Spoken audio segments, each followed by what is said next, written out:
Angin sore membawa aroma tanah basah ketika mobil bak tua yang mereka tumpangi berhenti di depan sebuah rumah bercat kusam.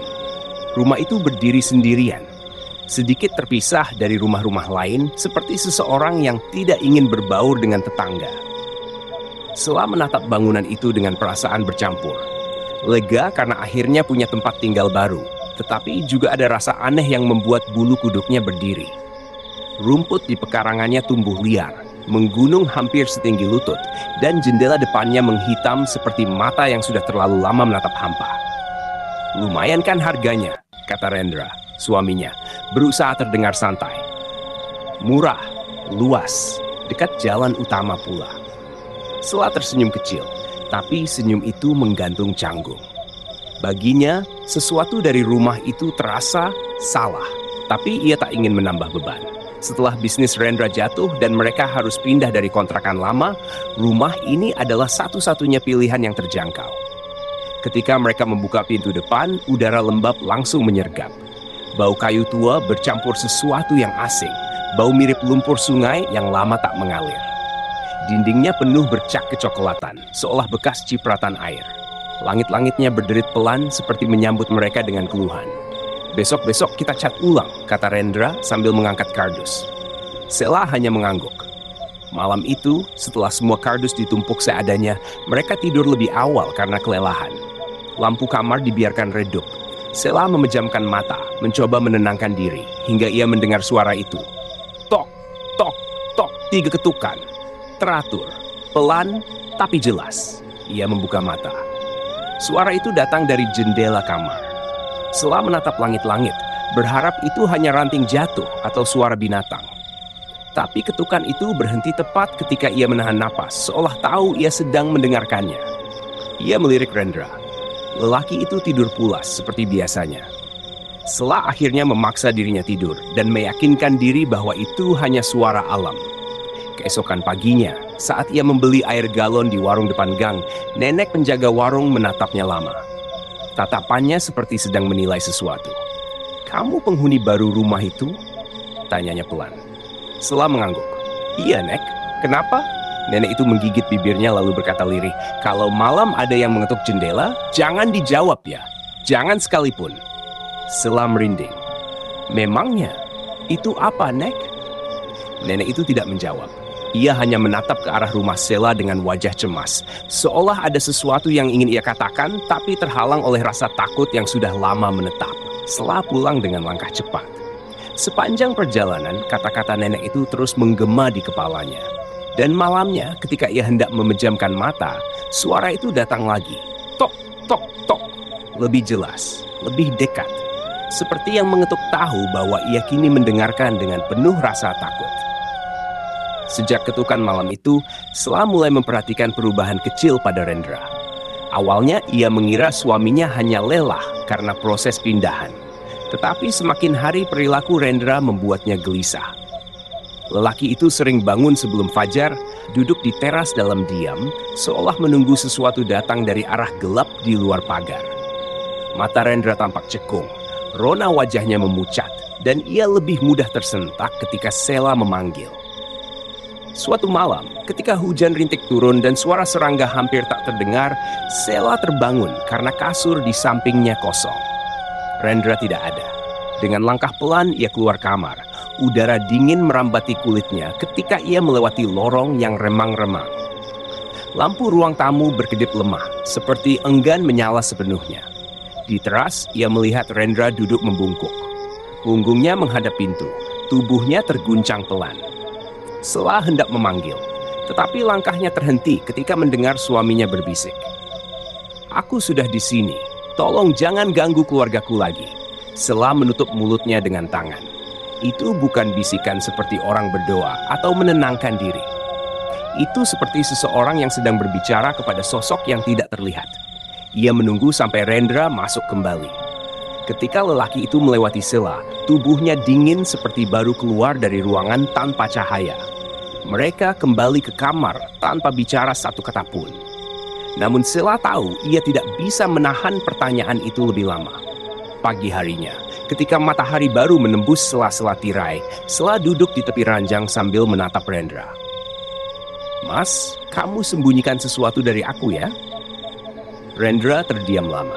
Napasnya naik turun, gelisah. Seperti seseorang yang terjebak dalam kesalahan yang tak bisa dihindari. Akhirnya ia berkata pelan, "Aku pernah minta bantuan seseorang." Sela mengerutkan dahi. "Bantuan apa?" Rendra menunduk. "Waktu usaha kita mau bangkrut, aku putus asa. Ada yang menyarankan aku datang ke orang pintar. Dia bilang bisa menolong asal aku mau menyiapkan tempat tinggal untuk penjaga." Sela merinding. "Penjaga apa maksudnya?" "Parewangan," jawab Rendra dengan suara hampir tak terdengar. "Makhluk yang katanya bisa membuka jalan rezeki, tapi harus diberi tempat, harus diizinkan menetap." Darah Sela serasa berhenti mengalir. "Jadi, rumah ini?" Rendra mengangguk, wajahnya penuh penyesalan. "Aku kira cuma syarat simbolis. Aku tidak tahu kalau dia betul-betul akan datang." Sela bangkit dari tempat tidur dan mundur beberapa langkah. Tiba-tiba semua hal yang mengusiknya sejak mereka pindah terasa masuk akal. Bau lumpur, udara lembab, ketukan yang datang tepat 3 kali setiap malam. Semua itu bukan kebetulan. Itu tanda. Dan Rendra, suaminya sendiri, telah membuka pintu bagi sesuatu yang tidak seharusnya melewati dunia manusia. Dari sudut kamar, Sela merasa seperti ada yang memperhatikan mereka. Seolah ada sosok yang tersenyum tipis puas karena rahasia itu akhirnya terucap. Sejak pengakuan Rendra, hari-hari di rumah itu berubah menjadi rangkaian kegelisahan yang tak pernah reda.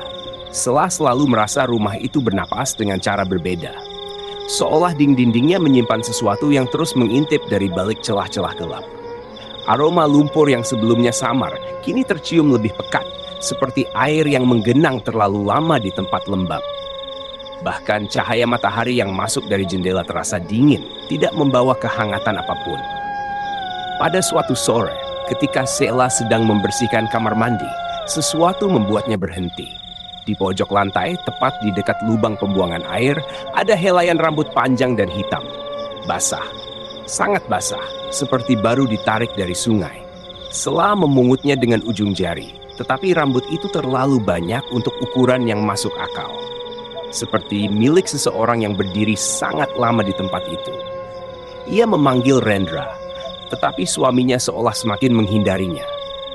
Rendra lebih sering keluar rumah, berdalih mencari pekerjaan. Padahal Sela tahu ia sedang mencoba lari dari sesuatu yang ia sendiri undang. Setiap kali ia pulang, tubuhnya berbau tanah basah dan dingin, seperti seseorang yang berjalan terlalu dekat dengan sungai pada malam hari. Malam berikutnya, Sela terbangun oleh suara langkah kaki. Pelan, ringan, seperti langkah anak kecil yang sedang bermain di lorong.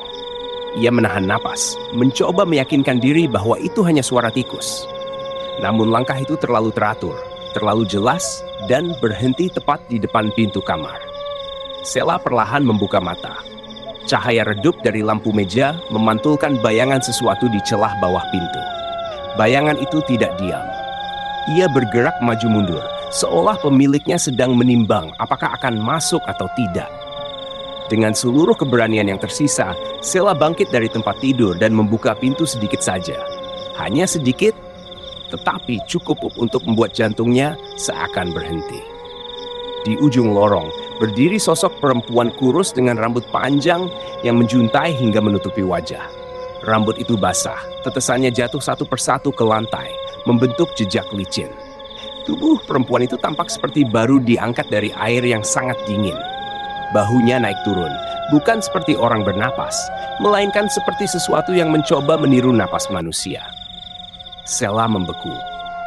Tidak ada suara, tidak ada teriakan. Hanya desis lembut dari rambut basah yang menyeret lantai ketika sosok itu mulai bergerak. Merangkak, lambat, namun pasti, seperti makhluk yang sudah mengenal rumah itu lebih lama daripada semua yang pernah tinggal di dalamnya. Tepat saat sosok itu hampir mendekat, sebuah suara muncul dari belakang Sela.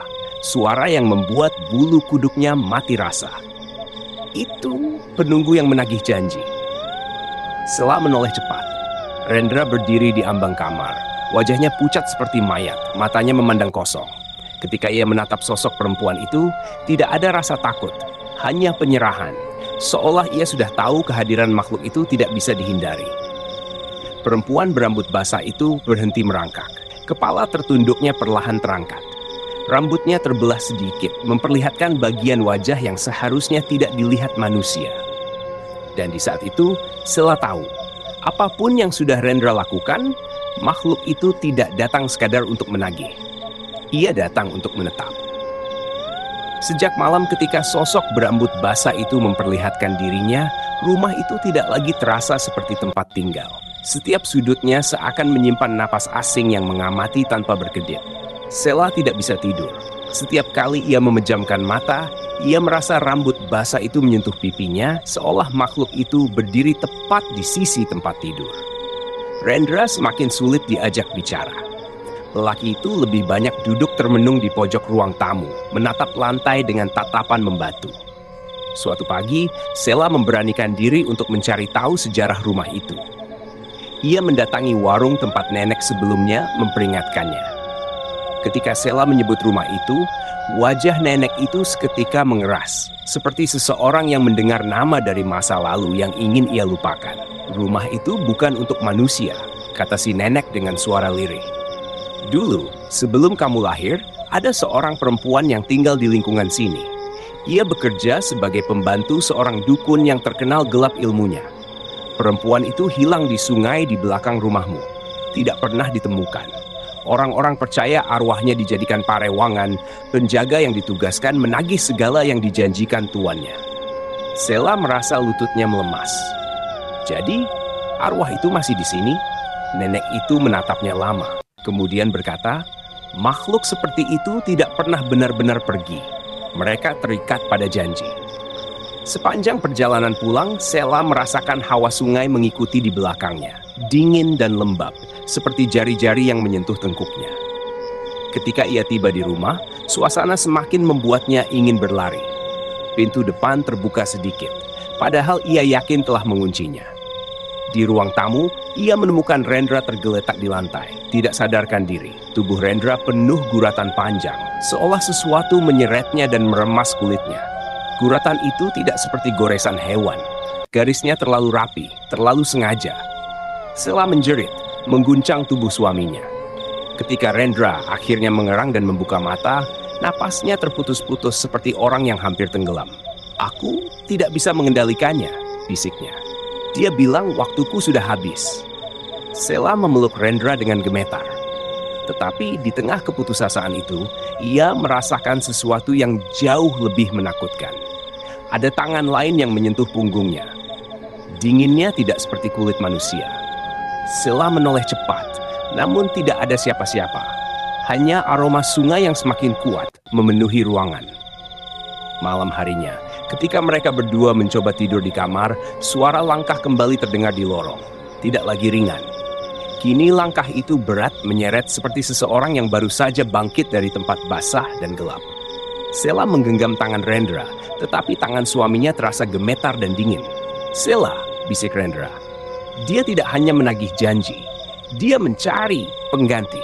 Sheila menahan napas, karena pada saat itu dari arah lorong terdengar suara napas lain, bukan manusia. Dan Sheila tahu makhluk itu belum selesai. Setelah melihat kondisi Rendra yang semakin memburuk, Sheila akhirnya mengambil keputusan yang selama ini mereka hindari. Meminta bantuan seseorang yang benar-benar mengerti cara melepaskan diri dari persekutuan gelap. Ia menghubungi seorang ustadz yang disebut-sebut warga sebagai orang yang pernah menangani gangguan gaib di desa lain. Ustadz itu datang menjelang sore, wajahnya tenang, membawa tas kecil berisi kitab dan air yang telah dibacakan doa. Begitu ustadz memasuki rumah, langkahnya terhenti. Ia menatap langit-langit, lalu dinding, seakan melihat sesuatu yang tidak bisa dilihat mata manusia biasa. Kalian harus jujur sepenuhnya pada saya, katanya. Suaranya dalam dan tegas. Makhluk yang berada di rumah ini bukan arwah biasa. Ada yang mengikatnya. Ada janji yang belum ditepati. Rendra menunduk, matanya berair. Sheila memegang tangan suaminya, berharap pengakuan itu tidak membawa mereka ke bahaya yang lebih besar. Tetapi ustaz itu hanya mengangguk pelan dan meminta mereka duduk di ruang tamu. Ia menyalakan sebatang dupa kecil, lalu mulai membaca doa dengan suara rendah namun jelas. Udara di ruang tamu berubah lebih berat, seolah ada kabut halus yang merayap dari sudut-sudut gelap. Sela merasa telinganya berdenging, sementara Rendra mulai menggigil, seakan tubuhnya menolak proses itu. Bahkan lampu di ruang tamu berkedip 2 atau 3 kali sebelum akhirnya menyala redup. Ketika Ustadz melanjutkan bacaan, sesuatu mulai terdengar. Awalnya seperti suara air menetes, lalu berubah menjadi suara langkah yang menyeret datang dari arah kamar mandi.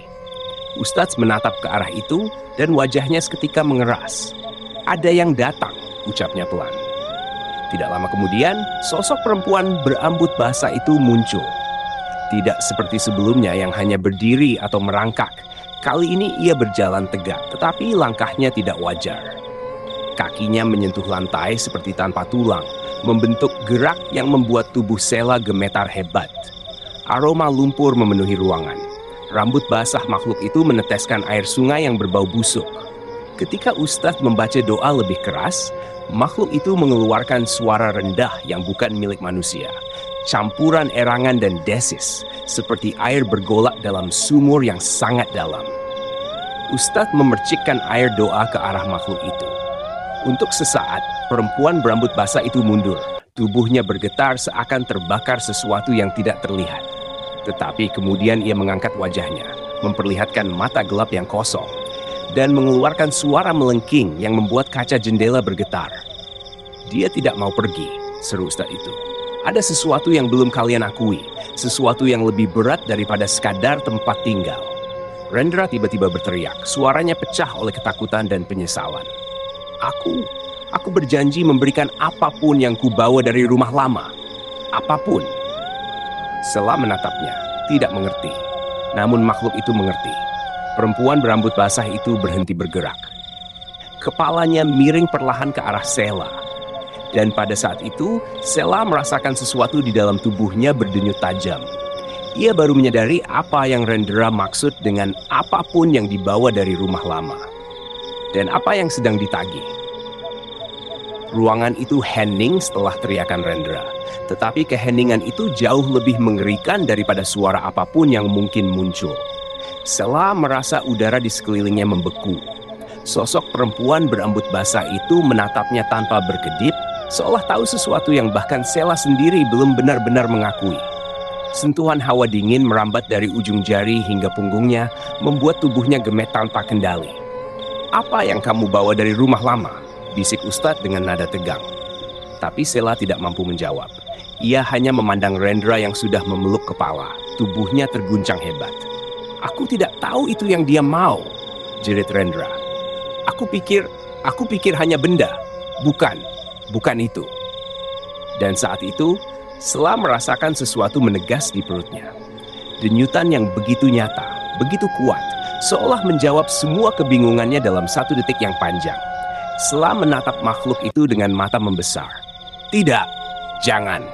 Ini anakku." Namun perempuan berambut basah itu melangkah maju. Setiap langkah meninggalkan genangan kecil di lantai dan aroma lumpur sungai semakin pekat hingga membuat Sela nyaris muntah. Makhluk itu mengangkat tangan pucatnya. Jemari panjangnya menekuk seperti ranting yang sudah mati. Ia menunduk sedikit, seolah mengamati isi tubuh Sela. Ustadz berdiri di depan Sela dan Rendra, mengangkat kitab sambil berteriak membaca doa lebih keras. Suaranya bergema keras di seluruh ruangan. Tetapi makhluk itu tidak mundur. Tubuhnya malah semakin tinggi. Rambutnya bergerak seperti hidup, dan tatapan matanya menembus seperti ujung bayonet yang menusuk jiwa. Tiba-tiba lampu meledak. Ruang tamu tenggelam dalam gelap. Dalam gelap itu, Sela hanya bisa mendengar suara air mengalir, suara napas asing, dan suara Rendra memohon tanpa henti. Kemudian terdengar suara retakan, seperti sesuatu robek dari 2 arah. Ketika cahaya redup dari luar menembus tirai, Sela melihat Ustadz terhempas ke dinding. Tubuhnya tersungkur tetapi masih bergerak. Makhluk itu kini berdiri tepat di depan Sela. Wajahnya mendekat begitu dekat hingga Sela bisa mencium bau busuk dari air yang menetes dari dagunya. Makhluk itu membisikkan sesuatu, bukan dengan suara, melainkan langsung di dalam pikiran Sela. Bisikan itu berkata bahwa janji tidak bisa ditarik kembali, bahwa sesuatu telah ditukar, bahwa kehidupan baru yang dibawa Sela adalah utang yang tak dapat dibatalkan. Sela menjerit, tetapi jeritannya lenyap di telan gelap. Ketika fajar tiba, rumah itu kembali sunyi. Ustaz ditemukan pingsan, namun masih hidup. Rendra duduk di teras, menatap jalan dengan pandangan kosong yang tidak lagi mengenal siapapun. Tubuhnya gemetar tanpa henti seperti daun yang diterpa angin malam. Namun Sela tidak ditemukan. Tidak ada darah, tidak ada tanda perlawanan, tidak ada jejak kaki keluar rumah. Hanya genangan air di lorong, meninggalkan jejak basah menuju bagian rumah yang paling gelap. Beberapa warga mengaku melihat seorang perempuan hamil berjalan di tepi sungai saat matahari belum benar-benar naik. Rambutnya basah, wajahnya tidak terlihat, dan di sampingnya berjalan sosok lain yang lebih kurus, lebih pucat, seolah menuntun pulang sesuatu yang sudah menjadi haknya. Dan sejak hari itu, setiap malam terdengar ketukan lembut dari jendela rumah kosong itu. 3 ketukan, selalu 3. Sebagai pengingat bahwa janji gelap tidak pernah benar-benar mati. Sejak hilangnya Sela, rumah itu tetap kosong. Pintu depannya dibiarkan terkunci rapat oleh warga. Namun setiap malam terdengar suara seperti seseorang berjalan pelan di dalam. Tidak ada yang berani mendekat. Bahkan ketika suara itu berubah menjadi bisikan lembut, seolah memanggil seseorang yang tidak lagi tinggal di dunia manusia. Rendra tinggal tidak jauh dari rumah itu, meski warga menyarankan agar ia pindah. Ia menolak. Katanya, ia tidak boleh terlalu jauh dari tempat yang telah merenggut semuanya darinya. Setiap sore, lelaki itu duduk di kursi kayu di depan rumah kosong tersebut, menatap jendela kamar yang dulu ia tempati bersama Sela. Tatapannya hampa, tetapi ada sesuatu dalam dirinya yang terus menunggu, seperti seseorang yang masih berharap orang yang dicintainya pulang. Nenek penjaga warung sering melihat Rendra berbicara pada bayangan. Kadang ia menunduk sambil berkata lirih, "Aku di sini." Kadang ia memejamkan mata sambil menangis pelan. Warga percaya bahwa makhluk itu belum sepenuhnya meninggalkan Rendra, karena janji yang ia ucapkan dahulu terikat lebih dalam dari yang manusia bisa pahami. Di sisi lain, sungai di belakang rumah kosong itu menjadi semakin aneh. Airnya berubah menjadi lebih keruh meski tidak ada hujan. Pada malam tertentu, terlihat riak halus di permukaan, seolah seseorang sedang berjalan di bawah air dengan langkah perlahan. Tidak ada ikan yang mau mendekat ke sana. Bahkan burung enggan bertengger di dahan-dahan dekat tepi sungai.